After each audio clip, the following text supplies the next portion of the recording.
questão do Klopp e do Abel, do outro jogo ainda, e falando do camisa 9, Massa falando muitas coisas, reclamando, né? O Abel tem uma marca registrada do Abel é reclamar, achar que os jornalistas são todos idiotas e por aí vai.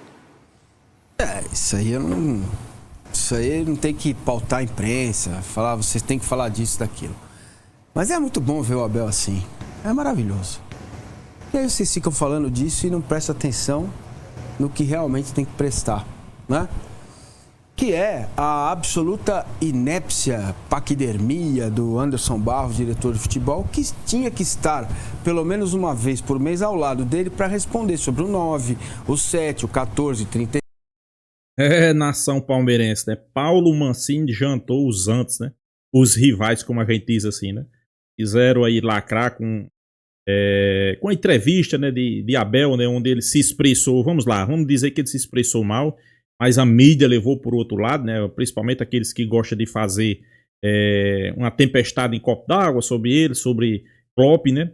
E a mídia, você viu aí no início, né? O que falar, né? Mas Paulo Mancini jantou os antes, né? Jantou os rivais, né? Palmeiras venceu e venceu bem, 4-1, né? Se você quer acompanhar isso aí muito mais, fica aí no vídeo, né?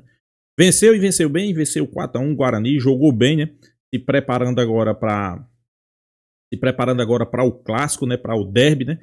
Vamos enfrentar o Corinthians, vamos confiante, né? Vamos na vitória. Eu acho que o Palmeiras está numa evolução, sem sombra de dúvida. Eu sei que tem muito torcedor aí que está preocupado, mas é apenas início de trabalho, né? E Abel Ferreira, pessoal, se tem um cara que pode conseguir colocar o Palmeiras para ganhar alguma coisa esse ano, esse cara é Abel. Não queira tirar Abel do Palmeiras, né? Como o Paulo Mancini falou aí, né? É bom ver o Abel assim, né? Confiante, na vitória, né? Vamos acompanhar o vídeo aí pra gente ter mais noção o que ele falou, o que é que a mídia tá achando aí. Crédito do vídeo, Band Esporte, o link vai estar aqui na descrição. Vamos acompanhar aí no final, deixa a minha opinião. Vamos lá. A temporada. Então, simplesmente a direção do Palmeiras larga o Abel lá e a galera pergunta, você precisa de um 9? Ele responde, preciso, né?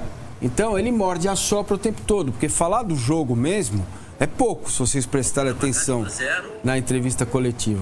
É pouquíssimo que ele fala do jogo, do esquema, do jeito, né? E ele mudou o jeito de jogar ontem durante o jogo 2 vezes. E o time melhorou muito, cara, muito com os 3 zagueiros. Quando entrou o Naves, inspetou o Mike, Facundo por dentro e Thales e Estevão, o time melhorou bastante. Então é uma outra opção. E a gente tô pensando aqui no que vai ser esse Palmeiras a partir de quando o Paulinho puder jogar. Porque o Paulinho também na coletiva mostrou muita personalidade. Gostei muito da coletiva dele. Sem dúvida. É um jogador com muita personalidade, um jogador que foi muito assertivo nas respostas. E ele deixou ali meio, talvez, pode ser, quem sabe numa final. E realmente eu concordo neste aspecto com o Abel. Este diploma não serve para nada. Se servisse, a torcida do Palmeiras estaria super feliz em dezembro de 24, né? Ganhar o estadual é óbvio que é melhor do que perder, né? O Palmeiras tem a obrigação de chegar entre os 4 e, se possível, ir à final. Vai ganhar ou não, ele está certo em fazer os 2 times, em revezar. A torcida fica muito encrencada, muito mal-humorada por causa de 2024, por causa dos erros que ele também cometeu. O jogo contra o Botafogo ficou claro, agosto sangrento, tudo isso, e por causa da presidente, né, que vende estrogonofe e entrega. Eu gosto de todas as comidas, nem sei. Fala uma comida que é ruim aí. Não tem, eu também gosto. Então, sei lá. Sei lá. Fígado que eu não gosto. Buchada. Buchada, tem gente que gosta. Trocou estrogonofe pela buchada. É difícil falar disso, porque gosto é pessoal. Tem muita gente que gosta de buchada. Então, assim, eu nunca comi buchada. Pode mandar pra mim. Vende tal, mas vende caviar, mas entrega arroz e feijão. Exatamente, entendeu? Eu prefiro, aliás, arroz e feijão. Então, assim, ela foi muito incisiva, né? Temos que mudar, entendi o que aconteceu no passado, agora vamos fazer tudo diferente. E sobra para o treinador responder, porque existe um diretor de futebol que é uma eminência parda, gente. Faz parte, eu já estudei gestão, e quando eu falo isso, as pessoas estão lá e falam, esse cara é arrogante. Não é isso, gente, pelo amor de Deus. É que no curso de gestão, tá lá, cabe ao diretor executivo de futebol se comunicar com a comunidade a qual ele pertence. Então, não é só ver se o Everton tá bem, se ele dormiu bem, não é só ver se o Abel tá legal, colocar o algodão nos cristais, isso é importante. Essa é uma das facetas do cara que é o comandante do futebol, né? E o Palmeiras tem outras eminências, Paulo Boazzi, o vice-presidente, entendeu? Você manda mensagem pro Everaldo, que é o terceiro vice-presidente, fale com a assessoria. Então assim, me parece, né, um clube. Sabe quando você fecha o guarda-sol na praia? Fechou o guarda-sol, os caras ficam tudo ali. Quando abre, né, quando ganha, abre, aí ele sai. Aí vem tomar sol, entendeu? Igual morcego de noite. Então é um clube ensimesmado, fechado em si mesmo. O fechado em si mesmo leva esse tipo de coisa. O desgaste, o cara tem que ficar respondendo do 9, do zagueiro. Cara, o Abel Ferreira está desde Luiz Adriano sem um centroavante. Ele ficou 1 ano sem um volante, que era o Danilo. Naquela época não tinha dinheiro mesmo, estava mais curto o dinheiro. Agora, ele também tem um dedinho, ó, para contratar, que é duro, hein? Tabata, Giai... ele também tem umas coisinhas ali que ele precisa ser cobrado também por isso, né? Mas o diretor técnico tem que vir. Meu, pelo amor de Deus, vocês que estão aí, quanto tempo o Belmonte está no poder? 4 anos. Quanto tempo? Quantas vezes você viu o Belmonte falar?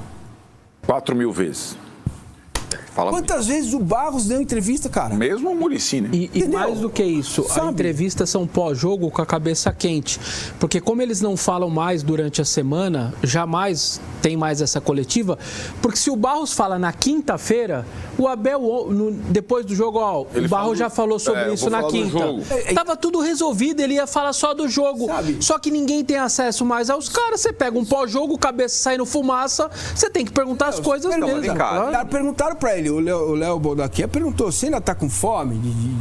Foi isso que suscitou a resposta da história do Klopp. Na verdade, ele falou, vamos falar a coisa do jeito que ele falou uma inverdade. Ele falou que ele foi acusado de não tá com energia. E não foi isso. Foi uma pergunta. O time está com energia. Como é que você está? Então, essa isso, pergunta. Cara, agora, só uma coisa, Massa, rapidinho, só para você completar. Estamos falando aqui, claro, o Anderson Barros não fala, mas vem cá, o Abel sabe que o Anderson Barros não fala, sabe que a Leila não fala. Essa bucha aí de ficar respondendo sobre tudo, cai nas costas dele, mas ele não é o trio que é fechado, ele, a Leila e o Anderson Barros? Então, tá tudo, ou então ele chega o Anderson Barros, fala alguma coisa aí, que eu não aguento mais responder. Então, aí a torcida se volta, parte dela, uma minoria ainda, né? Que se volta contra ele. Porque quando ele fala, eu tenho o melhor dirigente que eu podia ter, não sei o quê. Agora, também ele vai falar mal do chefe dele? Não, ele pode não falar mal, mas de qualquer forma, acho que esse negócio que tem um acerto entre eles. Isso precisa mudar no Palmeiras, cara. Isso vem assim, não é de agora, é desde o Paulo Nobre.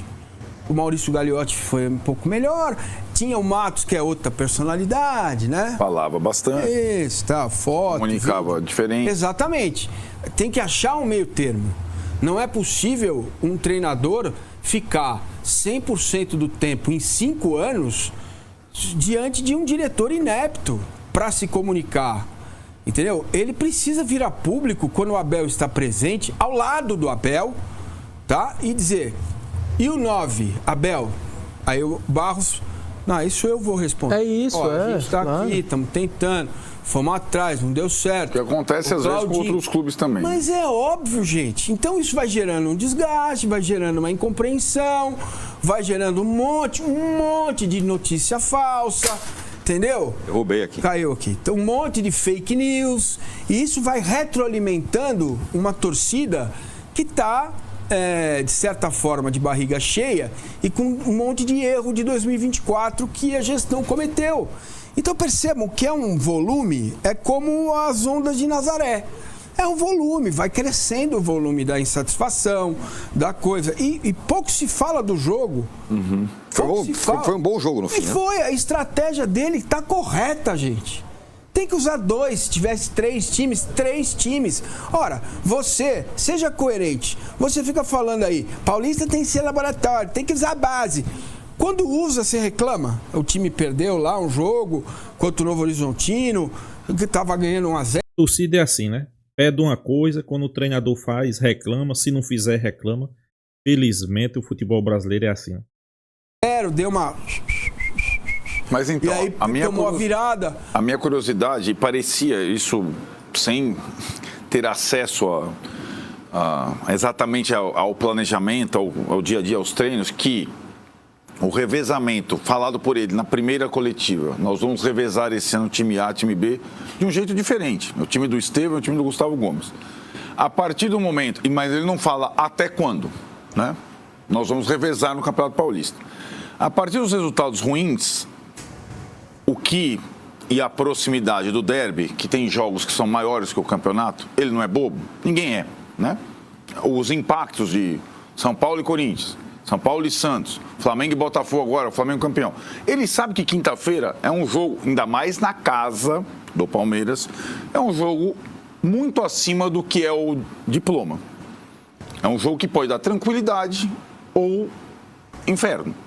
Não tem meio termo. A minha impressão foi, ele contra o Guarani, ele vai jogar com o time titular. E aí, você falou, não foi só o time titular, que foi pela primeira vez que jogou junto, mas os principais jogadores. E acho que nisso ele é muito bom. Ele não tem centroavante, mas eu vou botar os melhores jogadores. Aí ele coloca um quarteto de canhotos sem centroavante. E funciona.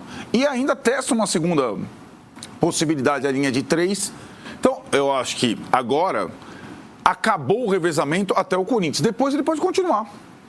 Contra o Corinthians vai a tropa de choque. Não vai o time do Estevão ou o time do Gustavo Gomes. Vai o time dos dois. E depois, sei lá, o próximo jogo, outra coisa. E contra o São Paulo, no Allianz Parque, vai o melhor. Porque os estaduais têm isso. Ele faz com correção há muito tempo, ele fala na entrevista, eu sei o que é o estadual. Coisa que o Zubeldia não sabe, né? Por exemplo, né? Eu tenho que falar com o Ramon Dias, está sabendo agora, né? Então, eu acho que ele, nesse início, ele revezou, preparou até fisicamente, mas agora, até porque ele também tem que, em algum momento, experimentar o que seriam esses jogadores, alguns novos juntos. O Facundo no lado dos melhores, por exemplo, né? E ontem parecia que surgiu um time. E, na verdade, você vai olhar a escalação, esses são os melhores jogadores que o cara tem disponível hoje. Ele colocou em campo os melhores jogadores que ele tem disponível hoje. Na coletiva, o que mais me chamou a atenção não foi nem esse assunto. O Massa tinha falado na sexta, quando ele entrou na participação remota que a gente fez na sexta, falando o quanto ele percebia o Allianz Parque ou muito murcho ou rachado e tal. E a parte que mais me chama a atenção na coletiva é quando ele fala isso. Não dá, a gente tem que trocar o assovio, ele chama de assovio, né, que é a vaia nossa, lá em Portugal deve ser assobio, pelo apoio. Se a gente ficar rachado entre a gente, isso não vai a lugar nenhum. O Massa tinha falado na sexta. E ele pega a coletiva para dar recado a 4 dias de pegar o Corinthians. Ele não é bobo. Ele sabe que pegar um clássico, se a torcida jogar contra, ou no mínimo não jogar a favor, vai ser muito ruim. Para mim é a melhor parte, porque ele é muito incisivo, ele fala firme com isso, e a gente percebe, assim, eu tô em casa, a torcida da Portuguesa cantando, eu falava, não é possível, deve ter uns 8 mil torcedor da Portuguesa aí, porque só dá para ouvir os caras. Então, o Allianz Parque não estava do jeito que não está do jeito que sempre foi, ou que foi boa parte da existência dele desde 2014. E eu acho que ele está percebendo isso. Tem um problema lá da maior torcida organizada, que está com a liderança toda presa ou tudo mais, ainda estão tentando se encontrar. Aí o fundo tá fechado por causa do show, tá muito caro o ingresso, então aquela galera que sempre acompanhou e que também está do lado de fora, fica assistindo no bar, porque com o ingresso que a tia cobra, ninguém consegue mais entrar, você troca o público, é muita coisa ali que joga contra. E aí eu acho que ele saiu em defesa para ver se traz essa unidade que o Massa tinha alertado na sexta-feira. Olha como o trabalho que a gente faz causa impacto. Causa. O Boldaquian fez a pergunta, ele respondeu, falou do Klopp e tal. Vocês repararam nas redes sociais dele? Do Abel, essa semana? Ele tirou os trechos da coletiva onde ele fala, aqui é minha casa, é aqui que eu vou ficar, eu tô aqui, o Palmeiras editado, é isso, né? Editado, as partes neste sentido que você está dizendo, né? E eu venho falando lá que é preciso levantar a bandeira da paz, não a Leila Pereira, porque eu não tenho a menor noção de como fazer isso, mas ela tem vários assistentes, tem o Maurício Gagliotti, que está muito próximo e que é um cara bom do diálogo, né? Cheguei até a sugerir num vídeo que o Maurício Gagliotti ou alguém da gestão intermediasse uma conversa com o Paulo Serdã. Não é torcida organizada, para ir na quadra, ver como é que a costureira trabalha, como é que é um preparativo para um carnaval, como que isso é feito, sabe? Porque isso precisa dar uma costurada nessa cesta. O Palmeiras, fracionado, não vai a lugar nenhum. Agora, o Palmeiras fechado não é só da porta para dentro da academia, como parece estar há tempos, né?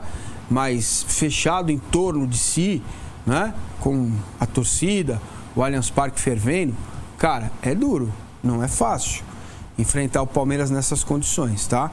Então, isso vem por causa do campo, que 24 foi ruim, não foi bom, não dá para dizer que foi bom, né? O Palmeiras estava com o título na mão, era só empatar com o Botafogo, poderia ter sido tricampeão brasileiro, agosto sangrento, e a presidente do clube que fala e acha que não tem ninguém ouvindo ela, entendeu?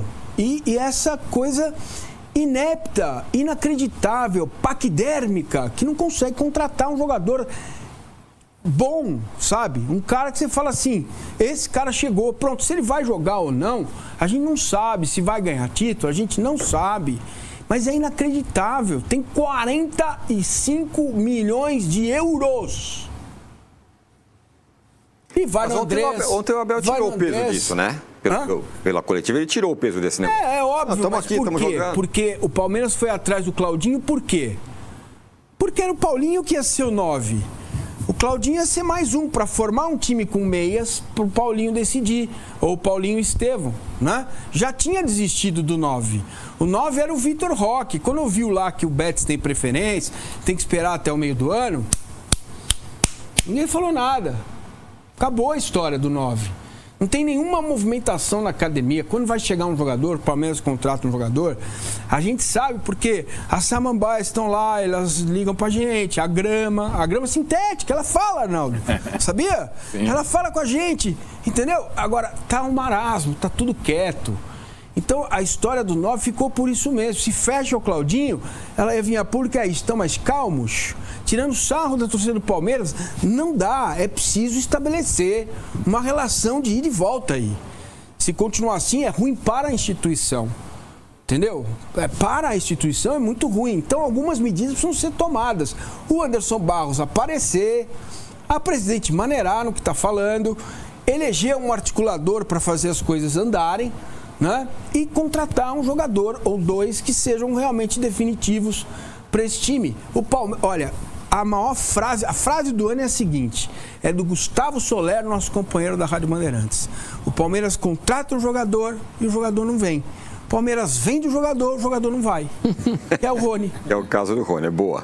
Agora, uma vitória de 4-1 faz com que tudo fica mais calmo. O Abel nem reclamou de jogador. Outro dia ele falou assim, eu quero um 9 pronto. Hoje não, então os caras aí, tá tudo certo e tal. E o jogo tem... Caio Paulista e Rômulo não foram relacionados, tá? Por deficiência técnica. Ah, é? Estão afastados? Não estão afastados. Sim. Eles não foram relacionados. Não é físico, não é médico o problema. Não estão afastados, mas entendeu? Então vão não para este jogo. Entendi. O Filipiano está machucado.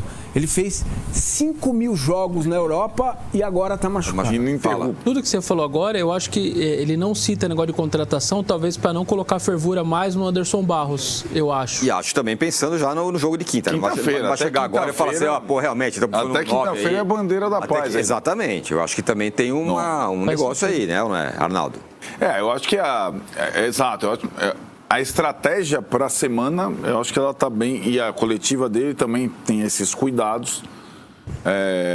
Talvez, como o Mancini falou, os assuntos extra-campo também escondam um pouquinho o que foi o campo, essas ideias novas, esse time novo, interessante e tudo mais.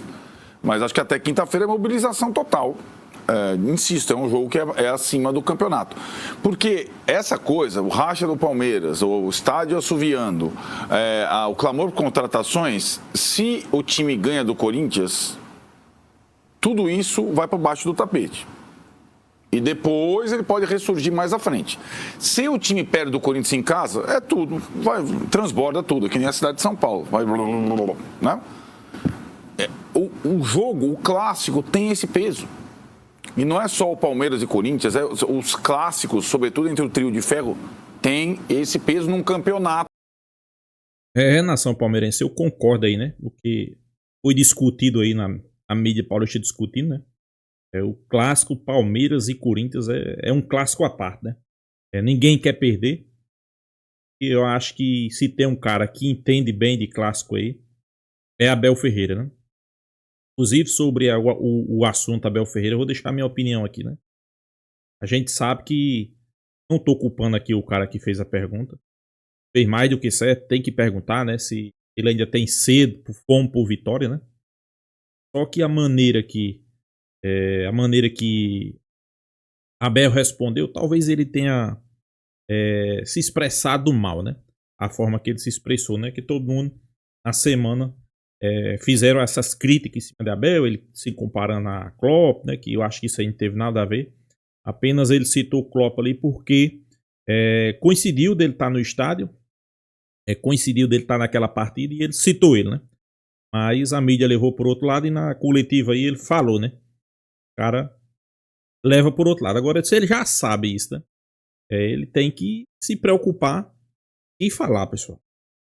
É toda hora que, às vezes, você pensa uma coisa e não pode falar, né? Principalmente para mim. Eu acho que isso aí é uma coisa que Abel Ferreira tem que ficar em alerta, né? A verdade é essa. Né?